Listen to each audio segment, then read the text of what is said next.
नाज़रीन, जहां मुल्क के मुख्तलिफ हिस्सों में सियासी संडे और सियासी गहमा गहमी है, कहीं दावे किए जा रहे हैं, कहीं जलसे किए जा रहे हैं, कहीं कन्वेंशन हो रहा है, तो कहीं बड़े फैसले किए जा रहे हैं और कहीं धरना हो रहा है। तो टीम मुहासरा आपको खुशामदीद कहती है कराची के उस इलाके से जिसे गुलिस्तान जौहर के नाम से जानते हैं, और जिस अवाम के लिए पूरी सियासी एक्टिविटी या सियासी संडे मनाया जा रहा है। आज के शो में हम उसका नैरेटिव आपके सामने रखेंगे। NA 256 जो 2013 के जनरल इलेक्शन में था और अब 2018 के इलेक्शन में 244 NA हो जाना है। यहाँ के लोग जिनके इतने बड़े बड़े फैसले मुख्तलिफ पॉलिटिकल उसमें हो रहे हैं, वो क्या राय रखते हैं वो हम आपके सामने रखते हैं और जानते हैं कि इनके मसाइल किस नहज पर हैं 2013 के इलेक्शन के स्पेशली बात, और 2018 में इनका नया जो नुमाइंदा वो कौन है। बहुत शुक्रिया। इसी इलाके में रहती हैं आप? जी बिल्कुल, मैं जौहर में रहती हूँ। मुझे ये बताएं, अगर गुलिस्तान जौहर हाई राइज एरिया जो सिविक इश्यूज हैं वो किस हद तक एड्रेस हुए हैं, जो यहाँ के ओहदेदार नुमाइंदगान ऐवानों में गए उन्होंने? बिल्कुल भी नहीं, 0/0 इन्होंने काम किया है। अच्छा, वोट तो इनको आप ही ने दिया था? नहीं, हमने नहीं दिया था। असल में मसला ये है कि एक कब्रिस्तान नहीं है हुकूमत की तरफ से। मेरे हस्बैंड की डेथ हुई है, 20,000 मैंने दी है और एक कब्र अवेलेबल हमें की गई है। यहाँ कोई हॉस्पिटल नहीं है गवर्नमेंट का, सब प्राइवेट हैं। उनकी तो चांदी हो जाती है जैसे कोई वायरल फैलता है कराची। जो मुतवातिर MNA इकबाल मोहम्मद अली साहब हैं, अगर मैं गलत नहीं हूँ, 2002, 2008, 2013 में इस इलाके से फिर क्यों इलेक्ट होके गए, जब आप इतना बड़ा अहम इशू हाईलाइट करिए कि वो नहीं है? वो इलेक्ट होके नहीं जाते, वो सिलेक्ट होके जाते हैं। अच्छा, उनके कौन सिलेक्ट करता है उनको? उनके बंदे करते हैं, वो लोग खुद करते हैं। वो कहते हैं घर बैठ जाओ। आपका नुमाइंदा फिर कौन है 2018 में? 2018 में हमारा नुमाइंदा जो होगा वो इंशाल्लाह काम करके दिखाएगा। आप मुझे बिल्कुल बात से इत्तेफाक करती हैं? बिल्कुल करती हूँ कि 2018 में जो भी आएगा वो काम करके दिखाएगा। तो मुझे बताएं, 2002, 8 और 13 में जो लोग इस इलाके से नेशनल असेंबली और सूबाई असेंबली में इलेक्ट होके गए, उन्होंने फिर क्या किया? उन्होंने क्यों बार बार गए? उन्होंने बार बार इसलिए गए कि अवाम आई नहीं उनको वोट डालने के लिए। उन्होंने ठप्पेबाजी की, इसलिए वो बार बार पहुंचते रहे और उन्होंने अवाम के लिए कुछ नहीं किया। आप गुलिस्तान जौहर का हाल देख लें, सड़कों पे चलने की जगह नहीं है। ये सारी भत्ता माफिया है, इनसे पैसे लिए जाते हैं, ठेले खड़े कर दिए जाते हैं। यहाँ पानी नहीं है, टैंकरों के जो है वो कमीशन खाया जाता है, तो उनको जो है ना। मोहतरमा बड़े बातें कर रही हैं कि जी ये मामलात हैं, तो फिर मुतवातिर क्यों? MQM ही को अगर मैं मुलूज़े इल्जाम ठहराऊं तो ठीक है, या जमात इस्लामी पीपल्स पार्टी को भी मैं कहूं कि जी वो भी? जी ये तो सबका है, बिल्कुल शामिल है, सब शामिल है। कोई काम नहीं कर रहा है। आप देख रहे कूड़े के ढेर लगे हुए हैं, कितनी वो है। पानी नहीं है यहाँ पे। असल मसला जो है सीवरेज का, देखें पानी बह रहा है गंदा, बच्चे हैं बीमार हो जाते हैं, कोई यहाँ का आके काम नहीं करता है। सर आप प्लीज थोड़ा सा आगे आएंगे? मुझे एक बात बताएं, हाई राइज इलाका होता है तो बड़ी प्लानिंग दरकार होती है ताकि सीवरेज का निजाम बड़े अच्छे तरीके से बनाया जाए। आबादी कुछ डबल ट्रिपल होती है, तो इस इलाके को ये सोच के आबाद किया गया था माजी में? उस टाइम तो ये कंडीशन नहीं थी जो अब इस वक्त मौजूद है। अच्छा। मगर जिस क़यादत ने यहाँ पर काम करा और जिन्होंने आज भी जो फैसिलिटीज आपको नजर आ रही हैं रोडों के हवाले से, सेवरेज के हवाले से, तो वो सियासी के बजाय मैं इंडिविजुअल का नाम लूंगा जो मुस्तफ़ा कमाल साहब हैं। अच्छा। उनकी काविशों से जो भी कुछ हो सका, उसके बाद 0/0 है और कोई वर्किंग नहीं है। जब वो नाज़िम आला थे तो उस वक्त की MQM विराजमान मुतवातिर रही है इस इलाके से? रही है, मगर उनके मुस्तफ़ा कमाल ही जादू की छड़ी करके काम कर गए? देखें, हर आदमी में अलग अलग सलाहियतें होती हैं ना। अब वो जो उनके बाद वाले लोग आए उनमें वो सलाहियतें नहीं थी कि वो इस चीज को मैनेज करते, लोगों के मसाइल समझते। तो सर उन्होंने ये क्यों किया? उनसे पहले वालों के पास ये सलाहियत नहीं थी? नहीं, मैं नहीं समझता नहीं थी। वो एक जेनेटिक आदमी थे, उन्होंने समझा और रातों को 2-2, 3-3 बजे इस इलाके के अंदर हमने उनको मूव करते देखा, गटरों के पास खड़े देखा, तो रोडें बनवाते देखा, तो यकीनी हमारा एतमाद उन्हीं के ऊपर। भाई कहता है मुस्तफ़ा कमाल साहब, इससे पहले नाज़िम थे हमारे नेमतुल्ला साहब। नेमतुल्ला साहब के दौर में इस इलाके का क्या फेस था? सिर्फ मैं इस्लामाबाद की बात कर रहा हूँ। आपने पहले जैसे बात बोली कि MQM या POS पार्टी या जमात इस्लामी इस इलाके की रही है, तो जमात इस्लामी देखिए यहाँ से उम्मीदवार ना, मतलब यहाँ से मुंतखब नहीं हुआ। तो आप जमात इस्लामी को इस तरह जो है वो नहीं कह सकते कि जमात इस्लामी यहाँ पे जो उसने कोई काम। एज अ होल नाज़िम आला साहब की बात कर रहा हूँ, नेमतुल्ला साहब, फिर असदुल्ला साहब भी रहे हैं। अगर मैं इलाकाई सतह पे बात करूँ, नेमत साहब ने जितना कराची के अंदर काम कराया, मुस्तफ़ा कमाल ने उसका 2% काम कराया होगा। 2% काम कराया? जी बिल्कुल। तो भाई कह रहे हैं जौहर उनके टाइम में बहुत अच्छा था? नहीं सर जी, नेमत साहब के दौर में बहुत अच्छा दौर था। कुछ लोग ये भी कहते हैं कि जी प्लानिंग उनकी थी, एग्जीक्यूशन उनकी नहीं थी। नहीं, प्लानिंग लाजमी सी बात है। प्रीवियस वो पुराने लोग थे, उनकी कुछ प्लानिंग थी, मगर उसको मॉडिफाइड करा उन्होंने और उसके ऊपर इम्प्लीमेंट करा। असल तो चीज वो होती है ना। हाँ, आपने कागजों में तो सब कुछ तैयार करके रखा है, उस पर अमल ही नहीं हो रहा, तो उसका फायदा क्या? एमएनए और एमपीए साहब, इनके बारे में जरा साहब मुझे बताएं, कौन है आपके एमएनए, एमपीए कौन है इस इलाके के? सर, एमएनए और एमपीएस को नाम के हवाले से हम जानते हैं, उसके बाद दोबारा कभी हमने उनको इलाके में इकबाल मोहम्मद अली साहब और एमपी जो हमारे इर्जा फारूकी साहब थे, मगर जब इलेक्ट होने के बाद फिर हमने यहाँ नहीं देखा, मसाइल वहीं के वहीं थे, हल करना कोई नहीं चाहता। अच्छा, ये 2013 में थे और इकबाल साहब तो उससे 2 दफा पहले भी, अगर मैं गलत नहीं, बिल्कुल कंटिन्यू आ रहे हैं, मगर ये कि इलाके में उनकी मौजूदगी है ही नहीं, उन्हें मसाइल का पता ही नहीं है, ग्राउंड रियलिटी क्या चीज है। तो सब वो बार बार क्यों चले जाते हैं आपका वोट लेके? मैं बता रहा हूँ, एक सिनारियो बना हुआ था ना सर, सिर्फ यहाँ का मसला नहीं था, जौहर का मसला हर जगह से जाते थे। अच्छा। सिर्फ जौहर को तो मुर्तज़ा साहब नहीं उठा सकते ना कि आंखें बंद करके वोट डाल रहे थे, पूरे कराची का सिनारियो ये बना हुआ था। और मुस्तफा कमाल साहब जो काम करना चाहते थे, बाकी लोग जो काम करना चाहते हैं वो काम करेगा, वो इख्तियार हो या ना हो, और अगर जो काम नहीं करना चाह रहा मुझे बेइंतहा इख्तियार देते, मैं काम नहीं करूंगा। सब थोड़ा सा आगे आते हैं प्लीज आप। बेइख्तियार इख्तियार हो, काम नहीं करना चाह रहा, मैं ये समझूं कि मेयर कराची साहब पे ये इशारा है?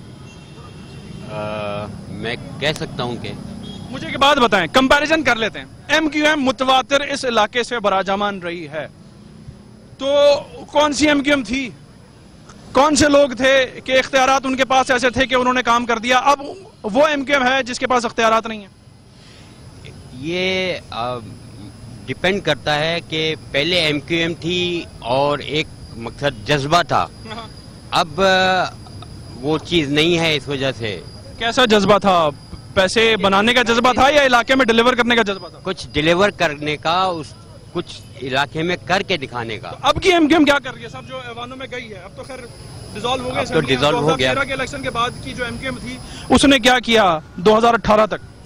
मेरे ख्याल में कोई खास काम नहीं किया। 2008 से 13 तक तो हम यही देख रहे होते थे, नाराजगी दोस्ती, नाराजगी दोस्ती, आए गए। अब की इस पिछले 5 साल की, अब तो इलेक्शन आ रहा है, उसने क्या किया? तो फिर आपका अगला नुमाइंदा कौन है? फिलहाल पब्लिक भी कंफ्यूज है कि क्या किया जाए, सही मिसगाइड किया जा रहा है, मगर जो डिलीवर करना था वो डिलीवर नहीं हुआ है। नहीं डिलीवर किया शहर की, ये लोगों का कहना है। ब्रेक की तरफ हम जा रहे हैं, अज़ान मगरिब हो रही है। इस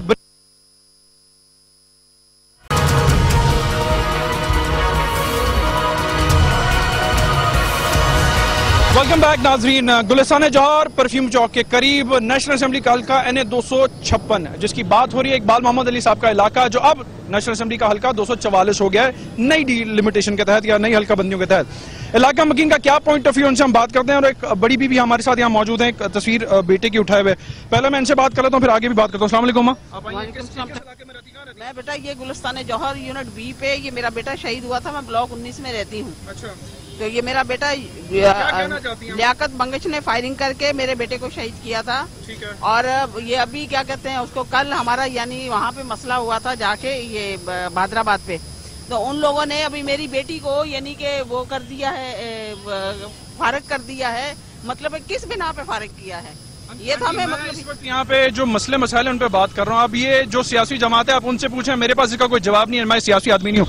मुझे ये बताएं, आपके इस इलाके में आपका मसला नो डाउट बहुत अहम है, जो मसले मसाइल हैं पानी का, सड़कों का, कचरे का, जो मुत्तहदा ने हमेशा एक बड़ा वो आलम उठाया है कि कराची के मसले वो हल करती है, उसको हल किया उसने? नहीं किया। बिल्कुल। आपके मैं आपको बता रही हूँ, देखें डिप्टी इकबाल भाई काफी सालों से यहाँ से टिकट लेते आ रहे हैं, लेकिन वो सिर्फ पैसा कमा रहे हैं और कुछ नहीं कर रहे हैं, और उनको फिर टिकट दिया जा रहा है। अच्छा, एमक्यूएम फिर दे रही है? फिर एमक्यूएम उन्हीं। और मेरा बात बताएं, जब ये मामला आप कह रही हैं इतने वसूख से, जी, तो 2018 के इलेक्शन में आपका नुमाइंदा कौन होगा इस हल्के से? हमारे नुमाइंदे इस वक्त सब जो है ना पैसा कमाने आ रहे हैं, जो भी हैं। अभी मुझे जो पार्टियां नजर आ रही है ना, देखें PSP इस वक्त मुझे नजर आ रहा है कि वो काम करेगी। ऐसा तो नहीं है कि जो आपका इशू चल रहा है तो आपको PSP का शेल्टर चाहिए? बिल्कुल चाहिए, मुझे तो किसी का भी शेल्टर लब चाहिए। अगर PTI आपको कोई बात करे, पीपल पार्टी का है, तो फिर आप उनसे बात करें। मैं पीपल्स पार्टी में भी जाके बात करूंगी, मैं PSP में भी बात करूंगी। जी साहब, आप सब एक मैं 99 से यहाँ रहता हूँ, ठीक है ना, 99 से यहाँ रहता हूँ। और एक रोड जो गुलिस्तान जौहर के लिए सबसे अहम रोड थी, डालमिया की रोड, वो नेमजुल्लाह खान साहब के जमाने में बनी थी, ठीक है। दूसरा मेन इशू हमारा यूनिवर्सिटी रोड का था। यूनिवर्सिटी रोड की जो रिकंस्ट्रक्शन हुई है उसका इशू किसने उठाया, इन लोगों से पूछ लें। ना PSP ने उठाया, ना MQ ने, ना पीपल्स पार्टी ने उठाया, सिर्फ जमात इस्लामी थी जिसने वो इशू उठाया। और आज आप देख लें, पार्टी भी आ गई, जमात इस्लामी ने तो जो है वो उस दौरान जब एक चीज टेंडर हुआ, अरे जो करके दिखा रहा है उसको वोट दे, जो करके दिखा रहा है, जो सादिक अमीन है जो शादी को अमीर है, जो करके दिखा रहा है उसको वोट दें, खत्म बात। बिल्कुल। जो फिर शादी को अमीर इस हल्के से कौन है? सिराजुल हक साहब। मुस्तफा कमाल भाई जिंदाबाद। सिराजुल हक कमाल है। एक मिनट, यहाँ पर जमात इस्लामी और मुस्तफा कमाल साहब के नारे लग गए। हम एक मिनट साहब, एक मिनट, हम एक दफा जो है वो लोगों से बात कर लेते हैं। सिराजुल हक, पीएसपी साहब वाले आप लोग हैं भाई? जी जी। एक मिनट, यहाँ से मुस्तफा कमाल साहब के नारे लग रहे हैं, जरा मुझे बताएं, मुस्तफा कमाल साहब निजामत के टाइम पे तो उन्होंने डिलीवर कर दिया, इस वक्त जो एमक्यूएम के ओहदेदारान हैं वो उस तरफ गए हैं, तो वो क्या अगले नुमाइंदे हो सकते हैं 2018 के इलेक्शन में? बिल्कुल हो तगड़ी सपोर्ट होगी। बिल्कुल हो सकते हैं, क्यों नहीं हो सकता। देखिए बात ऐसी है कि कराची के बुनियादी मसाइल और कराची के बुनियादी मसाइल को हल करने के लिए अमली इकदाम, एक अपोजिशन की शक्ल में, एहतजाज की शक्ल में, अवामी ताकत की शक्ल में पाक सरजमीन पार्टी ने इन 2 साल के अरसे में जो अपनी कारकर्दगी अवाम में ऐवानों में वो नहीं है उनके पास, तो मेयर साहब तो वैसे लाएगी ना। देखिए मैं एक बात बताऊं, मेरी बात, अंकल ये ठीक कह रहे हैं, आवाम ला सकते हैं। बात ये है कि आजमाए हुए लोगों को फिर दोबारा आप आजमाएंगे तो उसका रिजल्ट वही निकलेगा। बात ये है, अब एक पार्टी बना के, एक पार्टी में है फिर अपने मतलब से दूसरी पार्टी में चलेगा, या दूसरी पार्टी बना ली मसलहतन, तो उसके बाद अब ये है कि लोग वही पुराने हैं, बाजीगर हैं और कुछ नहीं है। तो अब ये बाजीगरों में कौन सा ऐसा आपको ठीक लगता है? वेरिएशन बड़ी आ गई है, पीटीआई हो गई, पीएसपी हो गई, पीपी है, एमक्यूएम की फिर 2 धड़े हैं, तो कौन सा ऐसा है जो सही मायनों में, जैसे अम्मा का एक मसला बड़ा जेन्युइन है, ये एड्रेस कर सकता है? एड्रेस ये देखिए ना, जो आजमाए लोगों को अपना आजमाए, तो नए लोग आए, अभी मुत्तहिदा मजलिस अमल का आदमी के आ रहे हैं, उनको आप सपोर्ट करें। वैसे हमारी जो हमारी ऑनरेबल बड़ी एहतरामन हमारी जो जितनी भी सियासी जमातें मजहब से ताल्लुक रखती हैं वो एक साथ होती है इक़्तिदार के चक्कर में। अगर मैं गलत कह रहा हूं तो मुझे करेक्ट कीजिएगा। पहले उनको नहीं नजर आता कि इलाक कर लें, कोई अच्छी बेहतरी भी हो सके ताकि दीन की भी हो और फिर दुनिया की भी। इलाक तो उस वक्त करेंगे ना जब जरूरत पड़ेगी उसकी। मैं ये कहूंगा कि मुस्तफा कमाल को एक मौका मिला था और उसने दिखाया कराची में कि ये मेयर होता है, दुनिया में उसका एक नाम है, लोग मानते हैं उसे। दिन रात काली की है। आज भी आप देखें 2 साल हो गए, लेकिन उसकी ये वो जलसे जुलूस नहीं कर रही, वो लोगों के दरमियान अवाम में मौजूद है। कौन सी ऐसी सियासी जमात है, चाहे वो एमक्यूएम हो, चाहे वो पीपल्स पार्टी हो, कि गरीब मुतवस्सित तबके के अंदर ग्राउंड में। भाई जब एमक्यूएम ने नहीं दिया तो मुस्तफा साहब देंगे? बिल्कुल देंगे, वो आए उधर सही है। बिल्कुल देखें मैं बता रहा हूँ, इसकी इन्हीं के साथ मेरी बात देखें, मेरी बात रखेगा। इशरतुल इबाद भी 12 साल तक गवर्नर रहे, लेकिन दुनिया में उनका इतना नाम नहीं जो मेयर मुस्तफा कमाल भाई का नाम है। जी पहले जवाब दे देंगे ना, सिर्फ का जवाब दे दूं, सिर्फ एक जवाब। देखिए मैं आपको आज एक मजे की बात बताऊं, सुन ले ये जो इलाका है, सुनिए एक मिनट के, यहाँ आर्ग्यूमेंट लोगों के दरमियान शुरू हो गए हैं, जमात इस्लामी और पीएसपी के लोगों के दरमियान। एक ब्रेक हमने लेनी है, इस ब्रेक के बाद जो बाएं जानिब एक जमे गफीर है, इनसे भी हमने बात करनी है और इनका भी पॉइंट ऑफ व्यू आपके सामने रखा है। एक छोटे से ब्रेक के बाद हमारे साथ रहेगा।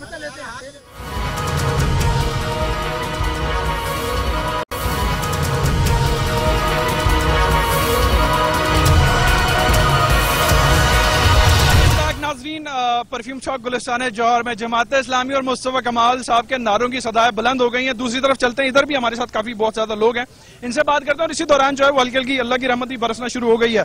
साहब इसी इलाके में है? मैं APML से खड़ा हूँ, मुशर्रफ साहब की तरफ से। जी NA 244 का कैंडिडेट हूँ। बताइए क्या पूछना चाहते हैं? मुझे ये बताएं साहब, NA 244 तो अब हो गया 2018 में, उससे पहले NA 256 आपके जो उस हल्के के नुमाइंदगान मुतवातिर गए, उन्होंने क्या दिया है आपको? आज तक कुछ नहीं दिया। जिस फुटपाथ पे आप खड़े हैं, परवेज मुशर्रफ साहब की मरूने मिन्नत है, उनके दौर में जितना पैसा कराची में लगा शायद पाकिस्तान की तारीख में कभी भी नहीं लगा। अच्छा वो कहते हैं इधर वाले, एक मिनट, इधर वाले, आपने मुशर्रफ साहब की बात की, काबिल एहतराम है, मुस्तफा कमाल साहब ने लगाया।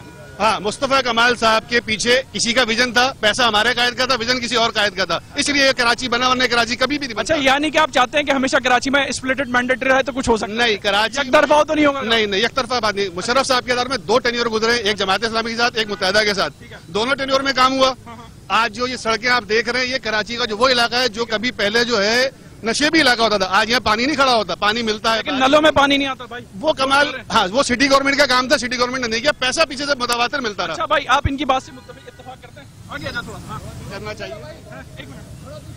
देखिए, सबने आके शहर कराची को खाया है। 35 साल से एमक्यूएम के नाम से शहर में खाया गया है। आए महाजरों का नाम पे जो है मैंडेट को बर्बाद एमक्यूएम ने खाया है, इनको सवाल सिर्फ सबने खाया है। शरद साहब के दौर में काम हुआ कि नहीं हुआ, ये सवाल का जवाब दे। जिसको मौका मिला सबने खाया। कोई पीटीआई अब जो है पुरानी ईंटों से नई इमारत बनाने की बात की जा रही है। पहले वो एमक्यूएम में थे, आज डॉल्फिन के नीचे खेलने जा रहे हैं और दूध के धुले हो रहे हैं। अच्छा, वो खेलने जा रहे हैं, इतना आसान खेलना नहीं है इस पिच पे। आप वोट किसको देंगे फिर? असल मैच तो वोट का ना भाई। देखिए, अगर क्या नाम है, सुप्रीम कोर्ट ने बोला कि अगर 62-63 की बात की जाएगी तो सिराजुल हक के अलावा पूरी पार्लियामेंट जो है फारिग की जाएगी। बहुत बड़ी बात करती, मुझे ये बताएं आपका वोट किसको जा रहा है? किसे सादिक अमीन सईद को सादिक अमीन जमात इस्लामी। जमात इस्लामी जमात इस्लामी। आप पहले वहाँ मुझे मिले थे सब, आप क्या कहते हैं? कौन मेरा जिसने अब तक मसले मसाइल हल नहीं किया इस इलाके के, इन मकीनों के, इनके वोट को लेके वो ऐवानों में जाता रहा? ये एस्टेब्लिशमेंट की साजिश है, हम महाजिरों को आपस में लड़ाना। मुस्तफा कमाल भाई और एमकेएम और ये परवेज मुशर्रफ सब एक हो जाए एक महाजिर सूबे के लिए। सिर्फ महाजिर सूबे का नारा लगना चाहिए, महाजिर सूबे का। और ये सर वैसे एक बात बताएं साहब, आप काबिल एहतराम है मेरे लिए। इलेक्शन पे एक मिनट, इलेक्शन पे ये महाजिर सूबे का नारा क्यों याद आता है हर हमारे सियासी ओहदेदारों को, स्पेशली एमकेएम को? अगर आप भी अगर उसमें नहीं कर रहा, मैं एक जनरल बात कर रहा हूँ, एक महाजिर की हैसियत से बात कर रहा हूँ। जो महाजिर आज तक पिस्सा आ रहा है, सिर्फ महाजिर। वोट किसको देंगे? वोट किसको देंगे? वोट सिर्फ महाजिर सूबे के नाम पे होगा। महाजिर सूबे के नाम पे देंगे। आप क्या कहते हैं? इंशाल्लाह जमात इस्लामी को वोट देंगे। इस्लामी यहाँ का इशू उठाए, बिजली का हो, नादरा का हो, हर सर नादरा के हवाले से मैं बोलना चाहता हूँ कि हमारे को बेटा नादरा के अलावा से नहीं बताओ मुझे, ये बताओ आपके इलाके में मसले मसाइल। हमारे इलाके सबसे बड़ा वोट उसी को देंगे जब कार्ड बन जाएगा धरना जो होगा। सर नादरा वाले हम अपना पीटीआई को वोट देंगे क्योंकि अभी तक हमने उनको आजमाया नहीं है। हर किसी को सबको आजमा लिया, बाकी सबको आजमाने के बाद मिला क्या? आजमाने के बाद कुछ नहीं मिला। हम चाहते हैं कि तब्दीली आए और इमरान खान को हम वोट देंगे। इमरान खान को? जी सर। सर कोई इत्तेफाक एग्री नहीं इस बात से। हमेशा इस मुल्क के अंदर चोर डाकू ने खिदमत की है, वही करेंगे चोर डाकू। अच्छा। हमारे नसीब में ये लिख दिया गया। नहीं तो सर ये नसीब तो हमने अपने वोट से नहीं बदलेंगे सर। आसमान से फरिश्ते आएंगे क्या? इन्हीं लोगों ने करना है ये चोट। आप ये समझते हैं कि ये लोग जो अभी बड़े बड़े दावे कर रहे हैं ये खुद ही कोई कम खाता है कोई ज्यादा खाता है, बस कोई काम करके दिखाता है। 2018 में जो मामलात और फिजा लगी है कि पूरे मुल्क में शायद कहीं तब्दीली आ जाए, मैं इमरान खान साहब वाली तब्दीली की बात नहीं कर रहा। नहीं आएगी सर, एज इट इज रहेगा ये सब। आप क्या कहते हैं? आपका नुमाइंदा कौन है? सर नादरा हम तो मुस्तफा कमाल साहब के पीछे जाएंगे क्योंकि वो एक पीटीआई वाले मुझे बहुत कम लग रहे हैं, हालांकि हमने सबसे रिक्वेस्ट की थी। नहीं पीटीआई है मगर ये क्या पीपल्स पार्टी तो बिल्कुल ही नहीं। जौहर का रहने वाला देखें, जो जौहर में जिसने काम होते देखा है ना, तो उन्होंने एक ही 80 को काम करते देखा है, मुस्तफा कमाल को, जौहर वालों ने। और मुझे लग रहा है कारकुनान आ गए आपके। पता नहीं, मैं कारकुन नहीं हूँ। मैं ये सामने कासिम में रहता हूँ। जी हाँ, नहीं कासिम में। किसके हवाले से? आपका अगला नुमाइंदा कौन है? सब कह रहे हैं पीछे जिसको आजमा लिया उसको नहीं लेकर आएंगे। मेरा जो अगला नुमाइंदा है मुस्तफा कमाल भाई है। ऐसा क्यों? इसलिए कि उसका बेदाग माजी है भाई, वो उसका बेदाग माजी है। एग्जैक्टली जब आया तो 2 आदमी लेके आया था। लेकिन आए तो सर वो एमकेएम से जो अब तक सबकी नजरों में बड़ी दागदार हो गई। वो छोड़ दें आप उस बात को, वो उसको आप ना लें, उसको आप पीछे। क्यों ना लाऊं? इसलिए कि जो बस सब जोड़ने के लिए लेके आया ना भाई, सबको जोड़ने के लिए। लेकिन अभी भी बहुत ज्यादा लोग नाराज हैं, जो एमकेएम थी वो भी तो हो गई। अब उनका मैं कुछ कह नहीं सकता भाई कि 2 3 हो। आप सोचते क्या हैं कि जो दावेदार और ओन करने वाले थे वो आज उस मैच पर हैं, लड़ रहे हैं? बस वो उनके लिए जूतों में दाल बढ़ रही है भाई उनकी। तो बैलेट बॉक्स में कुछ तब्दीली होगी? बिल्कुल लाजमी, इंशाल्लाह बहुत ज्यादा तब्दीली आप भी लोगों ने देनी है। बिल्कुल इंशाल्लाह, बिल्कुल इंशाल्लाह। तो देंगे वोट। भाई हमारे यंगस्टर हैं, वो कहते हैं उनका कार्ड नहीं बना है। और लोगों से बात करते हैं साहब, आप एपीएमएल वाले भाई मुशर्रफ साहब के पास फंड आए, मुस्तफा कमाल साहब ने एग्जीक्यूट किया, लोगों के मसले मसाइल आप सुन रहे हैं। जी बिल्कुल सुन रहे हैं। आप क्या ऐसा करेंगे कि एपीएमएल भी कोई अपनी सिग्निफिकेंस दिखाएगी? 2018 आए हुए कैंसिल कुछ भी नहीं हुआ। आप लोग कवरेज नहीं देते, उसके कुछ मसले हैं, अभी पौने नहीं जाने चाहिए, मसाइल है कुछ। मीडिया कवरेज नहीं, बिल्कुल नहीं देता। मतलब आप यानी कि मैनेजमेंट आपकी अच्छी नहीं है? हमारी अच्छी नहीं है, हम एक्सेप्ट कर रहे हैं। मेरी यही कॉन्फिडेंसी है, मैं यहीं पे होता हूँ और ये हमारे कैंडिडेट हैं NA-244 से और पाकिस्तान मुस्लिम लीग के हवाले से। फर्स्ट ऑफ ऑल तो हो गए, मुझे ये बताएं जो साबिक कैंडिडेट रहे हैं और बराजमन बात कर रहे हैं, उन्होंने क्या ऐसा किया इस इलाके के लिए जो 3 दफा यहाँ से एमएलए बन गए? पहली बात तो ये है कि आप भी कराची के बेटे हैं, हम भी कराची के बेटे हैं, कराची के हालात को बहुत अच्छे तरीके से जानते हैं, स्पेशली हल्के के हालात को। यहाँ हजारों और लाखों में आबादी मौजूद है जो कि बूंद पानी के लिए तरस रही है। यहाँ पे लोड शेडिंग शेड्यूल जो है आम देही इलाकों जैसा है। यहाँ की सबसे बड़ा इशू जो है पार्किंग का है हमारे शहर में। सब इसमें एमक्यूएम को अकेले जम नहीं दे सकता ना। पीपल्स पार्टी एवन में हमेशा लीड करते रहे, एमक्यूएम में अपोजिशन में रही। एमक्यूएम ने यानी कि तगड़ी अपोजिशन नहीं की। देखें, बात एमक्यूएम की या अपोजिशन जमात की नहीं है। यहाँ से जो भी कैंडिडेट जीता है उसने आवाम के लिए कुछ भी नहीं किया, चाहे वो किसी पार्टी से ताल्लुक। जो कैंडिडेट जीता आवाम के लिए कुछ नहीं किया, आप क्या कहते हैं? बेसिकली जो लोग ये बात करा रहे लोगों को बेवकूफ बना रहे हैं। आवाम के लिए जितने वाले कैंडिडेट्स आवाम के लिए कुछ करते हैं। नेमतुल्लाह खान जब जीते तो आवाम के लिए किया, बाराई जब जीते जब जीते तो आवाम के लिए किया। ये लोग धोखा देने वाले लोग हैं। इन्होंने सीधी सीधी बात है, एमक्यूएम ये 3 झंडे जो मुल्क के खातिर खा लोग थे, ये आज मुझसे बात है हुकूमत करने के लिए पाकिस्तानी सरजमीन। और जब हुकूमत मुशर्रफ साहब ने एमएमए बनाई थी, दोबारा एमएमए डाल गई। एक सुने अब मैं जवाब दे रहा हूँ, जवाब देता हूँ। 35 साल मुशर्रफ साहब ने मुल्क को दिए। मैं एमक्यूएम में नुमाइंदा नहीं हूँ भाई, सुन ले। एमक्यूएम सिर्फ वे काम कर दिए जब इलेक्शन आते हैं ना, वो कहते हैं बहादुरी और वो जो ना आखिरी मिनट है, से बात करेंगे किस इलाके से? इसी इलाके से सर। एमक्यूएम चूंकि गई है जी, पीपल्स पार्टी गई है, आखिरी मिनट तक शॉर्ट कमेंट करें, क्या दिया, क्या हो सकता है और अब कौन होगा? इन दोनों पार्टियों ने सिर्फ लूट मार की है। 30 साल एमक्यूएम ने हुकूमत की है, सारे इख्तियारात उनके पास रहे हैं। अभी भी कह रहे हैं, हाँ वो कह रहे हैं, लेकिन सारी चीजें अवेल कर रहे हैं। फैसिलिटीज जितनी है मेयर जो है वो अवेल कर रहा है इस वक्त, लेकिन कुछ भी नहीं कराची को। फिर अगला 2018 में कौन नुमाइंदा आपका है? यहाँ पे अब तक कराची की जो खिदमत की है जमात इस्लामी ने की है, नेमतुल्लाह खान ने की है, अब्दुल सत्तार अफगानी ने की है। अब्दुल सत्तार अफगानी जी बिल्कुल बिल्कुल जिस इलाके में आप खड़े हैं, ये इलाका सिटी डिस्ट्रिक्ट गवर्नमेंट का एरिया नहीं है। देखिए समझेगा, ये सिटी डिस्ट्रिक्ट गवर्नमेंट का इलाका नहीं है।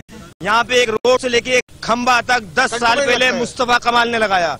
ये उसका इलाका नहीं। बाद मेंटेन किया किसी ने? सराजुल हक साहब पहले अपनी पार्टी बचा ले। पिशावर के अंदर रेड पड़ती है, सीढ़ियां चढ़कर। ओके, बहुत शुक्रिया, बहुत शुक्रिया, बहुत शुक्रिया। ये यहाँ के लोगों का नरेटिव है और ये आप देख रहे हैं कि किस तरह से पॉलिटिकल एक्टिविटी कराची से इस वक्त हो रही है। जुनैब खानजादा को आज नेशनल असेंबली NA 256 जो अब 244 हो गया, उस प्रोग्राम से इजाजत दीजिए। इंशाल्लाह अगले हफ्ते एक और हल्के के मामला आपके सामने रखेंगे। Till then take good care, अल्लाह हाफ़िज़।